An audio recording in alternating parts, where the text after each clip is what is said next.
Hey everyone, how's it going? Welcome to another video. Today we're going to talk about the Pokemon 151 Master Ball Reverse Holos. First, I'm going to start out by talking a little bit about some of the reasons why these are popular. Then I'll talk about the positive things about these cards, and then I'll talk a little bit about some of the downsides or the risks associated with their current prices and some things you should probably consider before you decide to purchase them right now.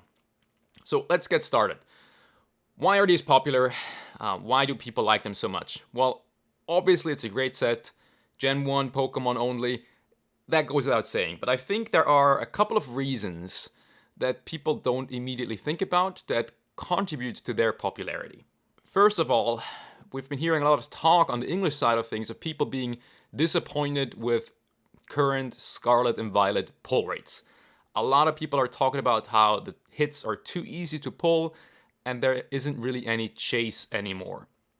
And I think that's one of the reasons why a lot of people turned towards Japanese, specifically 151, because it has chase, it has those hard to pull cards in the Master Balls, and of course also the God Packs.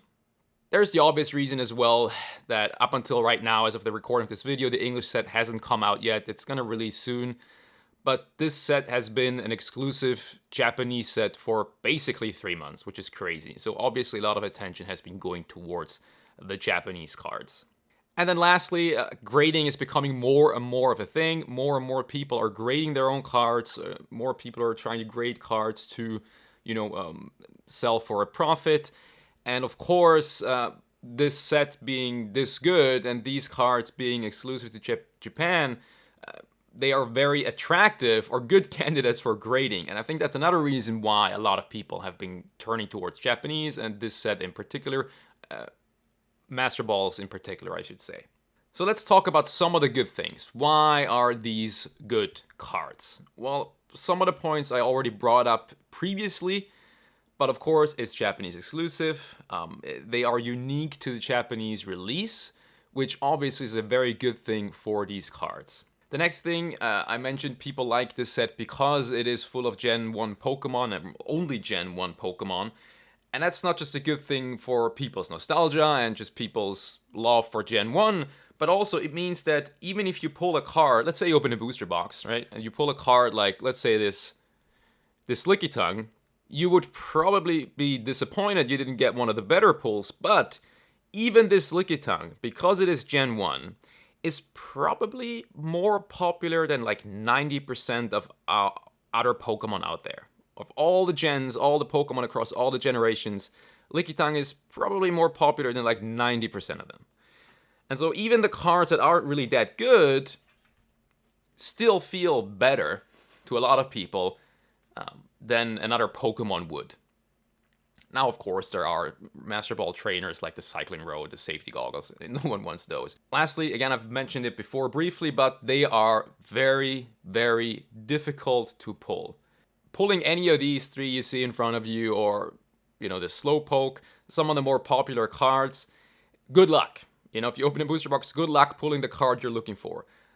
The pull rate on these is very hard, very difficult, and then of course adds to their value, which is a very good thing. It's a positive, it's a plus. And then maybe to add one more thing, they have a lot of collectability. People trying to complete a master set. I will say that I don't think this point matters as much, but it's certainly something to take into consideration. Another good thing about these cards is that they are collectible as a set. So now that we know some of the good things about these cards or why they are good cards, and by the way, before I get into the negatives or the risks, I want to just say I love Master Balls. I really do. I think they're good cards. They're very collectible. I've shown these in previous videos, but I have a few of them. But there are some points we need to talk about that I think people often don't consider when they think about buying these cards or investing into these cards or whatever people might do. So first of all, these cards were, and still are, heavily, heavily printed. You often hear people talk about how English sets are printed into the ground. Well, guess what? These recent Japanese sets have been printed into the ground as well.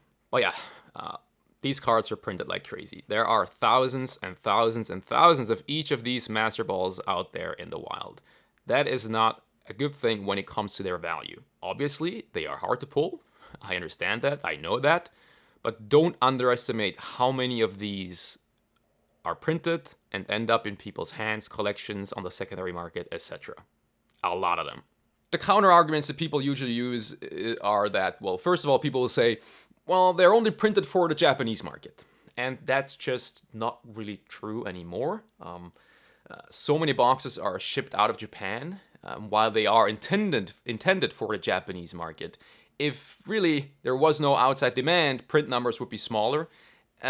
These made-to-order boxes, a lot of people ordered their made-to-order box who are not in Japan. And so to say that every card ever printed in Japan is only intended to be released and in Japan and for the Japanese market size, that's just not really the case anymore in 2023. If somehow these became completely unappealing outside of Japan, there would be way too many of them for the Japanese market to absorb. Speaking of the made-to-order boxes, that is another argument that people will use to sort of counter the argument of these being heavily printed.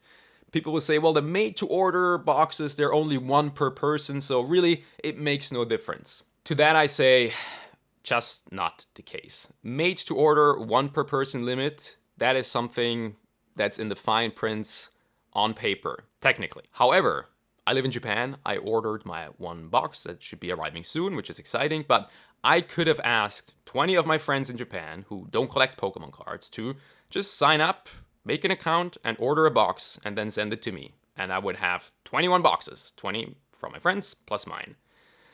You better believe that a lot of people in Japan did that. I didn't do it because I feel like it would be pretty cringe to ask my friends to do that for me. But you better believe that there are tons of people in Japan who did that. Or like another example, if you live at home with your parents and your grandparents, which by the way is very common in Japan to live with your grandparents and maybe a couple siblings, you could order a box for each person in your household, no problem whatsoever, and you'd have more than one box. The one per person limit is there, it's written, but it doesn't really mean much at all. And you know, all of these made-to-order boxes are being shipped starting like next week, throughout December. So throughout the whole fall and going into winter even, people are getting their made-to-order boxes delivered, which means more boxes opened, a lot more Master Ball Reverse Holos to be pulled. Heavily printed set. Another thing about the made-to-order boxes you need to understand is that right now Pokemon in Japan is going crazy. Everyone knows this, of course, but it is so crazy that Pokemon Japan is basically giving people free money. I've talked about this in a previous video, but I want to explain it again in this video. There are so many people these days in Japan who aren't really interested in Pokemon cards at all, but just enter every single lottery, buy every single made-to-order product, win the lottery, get the product, and then just immediately sell it on the market because they can triple, quadruple their money by doing nothing whatsoever. By selling it online, basically. Pokemon Japan is giving people free money. Lots of people in Japan have learned about this and are entering lotteries to do exactly that. I can't tell you how many accounts I've seen on Japanese Mercari of people who used to only sell household goods, baby toys, baby clothes, stuff like that. And then suddenly you see them selling booster boxes, Pokemon booster boxes. They started selling booster boxes, a few months ago. There are so many accounts like that on Japanese Mercari. And these are all people that probably don't really care about Pokemon. I mean, it's impossible for me to know for sure, but I can tell from their profile that they haven't sold any Pokemon stuff before. And these are all people entering these lotteries, buying these made-to-order products just to then sell for a profit because right now they can. And I can't blame them. Why wouldn't they? Pokemon Japan is giving you free money. Why wouldn't you take it?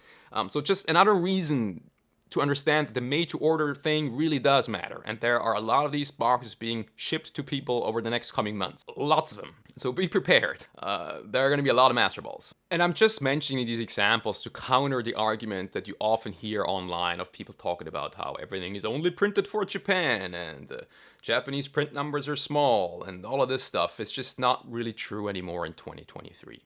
The next risk to take into consideration is that these are, from my experience, personal experience, amongst the easiest cards to grade within the 151 set. ARs, terrible quality. SRs, SARs, terrible quality. whitening on edges, stuff like that, centering issues, hollow foil, patches missing, stuff like that. Terrible quality issues with this set. Reverse holos, regular reverse holos, full of print lines. I've not seen one without a print line. I believe they exist, but they are far and few between. Master Ball Reverse Holos? I have yet to see one with a print line. I think they're out there, but most of them don't have print lines. As far as edges are concerned, again, from my personal experience, from what I've seen out in card shops, the cards that I own, the cards that I open myself, Master Balls have some of the better quality in this set. They still have some issues here and there, especially compared to Japanese quality a couple of years ago. But within 151, within this set, these are some of the easiest cards to grade. What does this mean? Easy to grade, high PSA 10 population. Now, whenever you bring up PSA 10 population, you'll hear people say, well, it doesn't matter all that much, it's all about demand. And of course, demand is important. It's maybe the most important thing. And right now there is a lot of demand for these cards. But the PSA 10 population can certainly affect the price and the long-term potential growth of a card. And I have an example for you. This card right here, the Japanese 25th anniversary Charizard Holo in Gem Mint 10. A beautiful card, extremely popular, very high demand, sells multiple times each day across the world on different platforms. Very, very popular card, a card that most people probably want in their collection. In a PSA 10, well, there are over 16,000 of these in PSA 10. That is an astronomically high PSA 10 population. This set was is very easy to grade. The quality was fantastic. Centering is much less of an issue. A lot of these pack fresh are PSA 10 quality, so there are a lot of PSA 10s. And well, what happened is that the price of these in PSA 10 in Japan basically dropped in half over the last few months. PSA 10 premium over the raw card is still there, but it's not big at all. It's a small premium. On eBay, these still go for a little bit more, but I think it's only a matter of time until the eBay prices catch up to the prices in Japan. The high PSA 10 population of this card basically cut its value in half and stopped the growth of this card in its tracks. And to be honest with you, I wouldn't be surprised if this card never, ever again gains value. It sounds a bit ultra bearish of me, but there are just so many of these out there. There's always going to be someone willing to sell theirs for a lower price. It's just one of those things. Luckily, this is such a popular card that has so much demand that it is still expensive. It still has a lot of value without a doubt. But I don't think this Charizard in a PSA 10 will see much growth at all over the next year, 5, 10 years, whatever you want to call it. Because there are just that many PSA 10s. Now look, I don't think the PSA 10 population of any of the Master Balls will ever reach the numbers of the Charizard's 25th anniversary. Not because there aren't enough out there, but the quality still matters. Even though they are amongst the easier cards to grade in the set, they're still not perfect, or they still have some issues. And because they are so hard to pull, they are a little bit harder to get than that Charizard. But make no mistake, with how much this set was printed and is still being printed, there will be thousands of each of these Master Balls in PSA 10 in a couple of years. In fact, the Pikachu right now already has over 600 PSA 10s. And looking at the example of the Charizard, we can understand that once the PSA 10 population gets to a certain point, the value is just kind of stopped or capped, hard capped at a certain ceiling, where any future growth will be extremely hard to achieve.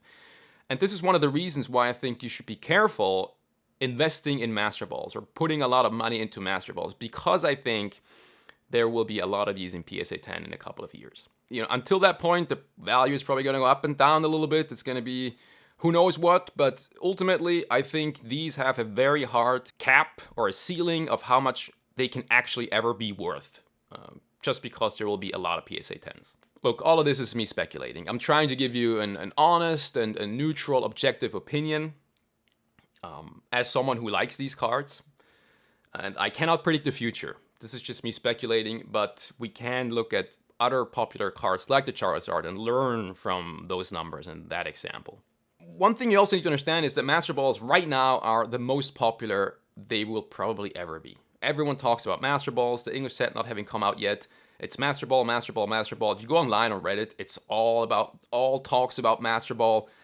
Will people still care as much about Master Balls in 4 years?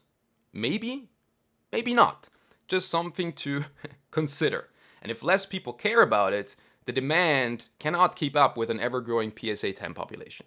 One thing I need to point out, I don't fully agree with this, or it's a little bit tricky, but I need to bring it up, is that at the end of the day, as cool as they are, as hard to pull as they are, as awesome as they are as all Gen 1 Pokemon, they are just reverse holos.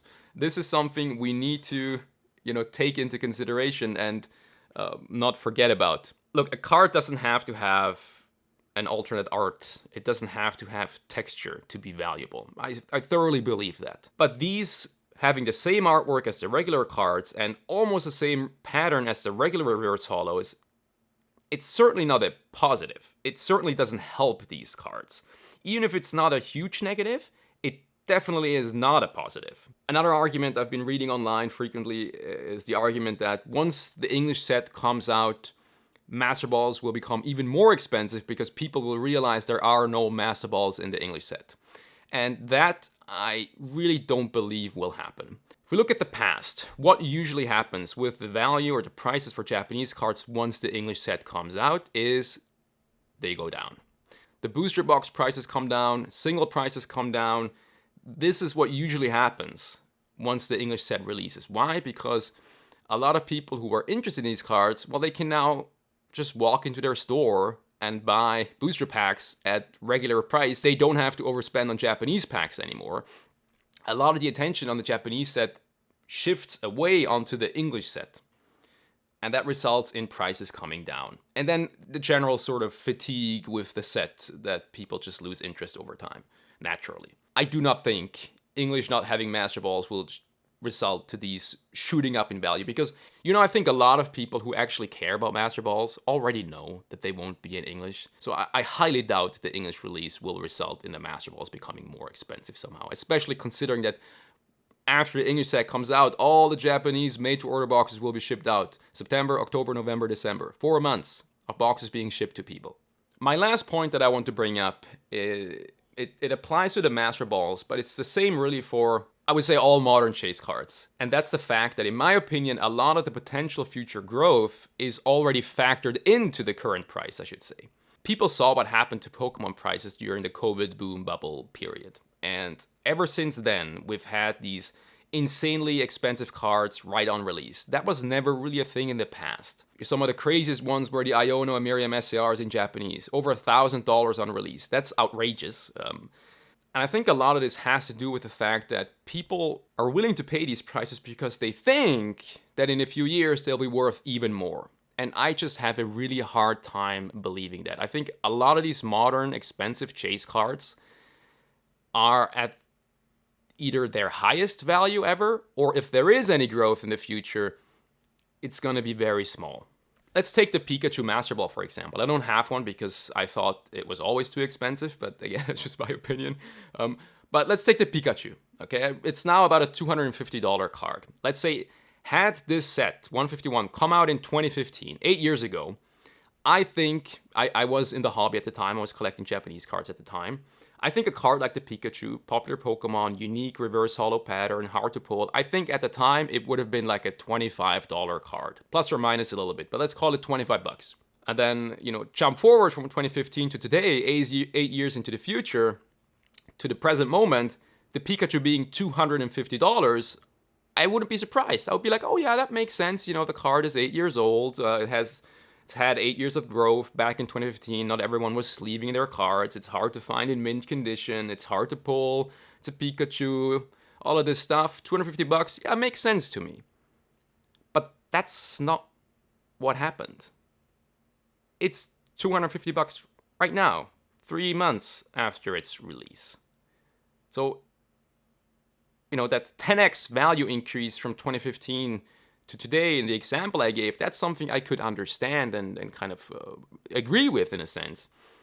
But I've seen people online, no joke, say that their Pikachu Master Ball will 10x over the next 5 years.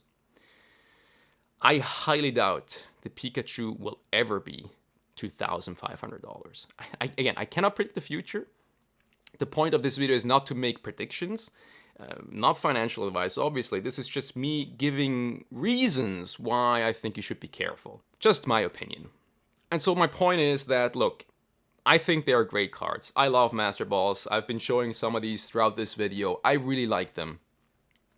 But I would be careful paying prices right now. In fact, I wouldn't buy them right now because all the made to order stuff, like I said many times throughout this video, is being shipped to people throughout the fall. There might be another print wave or two of 151 in the upcoming months. There will be more of these hitting the market as attention shifts away because of the English release, as people lose interest in 151. Again, December also we have another upcoming Japanese holiday set, high class set like V-Star Universe, VMAX Climax. We got one of those coming out in December, which will take people's attention away. That's when you should pick up 151 Master Balls, in my opinion. You know, all the ones I got that I've been showing throughout this video, these are actually all Master Balls I own. That's it. That's all the ones I own. I bought these day 1, day 2 of release. Most of these were less than $10. This was like a $6 card. This one I luckily pulled, but you know, I saw them for so cheap and I thought, hey, that's such a great price, I'll pick up a few.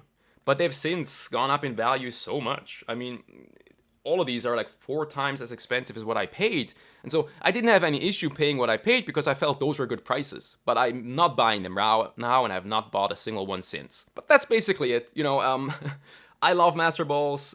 This is not a video shitting on Master Balls. I've mentioned why they are good cards. I think they are very collectible. There's a lot of good things about these cards. But this is just a word of caution to maybe not overspend on these, to maybe wait a little bit until you pick a few up. Certainly don't buy any PSA graded ones right now because that pop is gonna explode. And right now, PSA 10 prices are very high. They're most certainly coming down.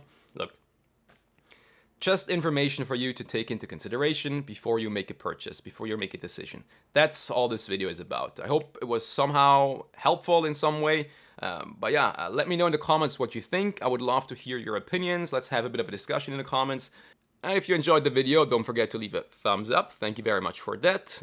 Please subscribe if you haven't done so already, and I'll catch you in the next one. Bye-bye.